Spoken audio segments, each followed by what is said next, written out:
Le Brent qui reprend des couleurs depuis une semaine puisqu'il affiche un gain de 3,69%. Benoît, quelles en sont les raisons et est-ce que cela peut continuer selon vous ? Oui, en fait, le Brent a été testé, la zone des 80, en fait, le chiffre rond des 80. Là, au moment où on parle, on est vers 86, 87. Et c'est vrai que le Brent évolue dans un range depuis un certain temps. On voit bien ce range marqué sur le graphique. Donc borne basse autour des 80, 82 et borne haute autour des 100 en fait.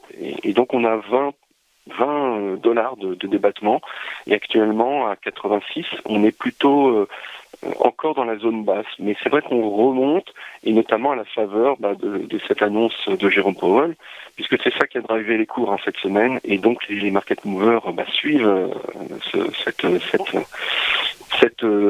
cette tendance et alors le Brent lui reprend. Pourquoi ? Parce que finalement la Réserve fédérale, avec ce bon signal, montre que l'économie américaine, de fait, l'inflation va baisser et donc les taux vont moins monter et donc de fait les anticipations, les projections macroéconomiques de PIB et d'activité économique vont dans le bon sens. Donc le Brent se reprend puisqu'on pense qu'on va avoir besoin d'un peu plus de pétrole que prévu et ça couplé au fait qu'on commence à rentrer dans des périodes de froid annoncé, notamment en Europe, mais aussi aux États-Unis. On l'a bien vu près de New York, un froid. Donc voilà, on est sur un besoin en pétrole qui se reprend. Et donc on va tranquillement, certainement, remonter vers la zone haute de ce range au fil des séances et des semaines à venir. D'accord, donc un retour vers les 100 dollars. Il y a les restrictions sanitaires en Chine aussi qui s'assouplissent légèrement, qui laissent penser que la demande de pétrole va être gonflée par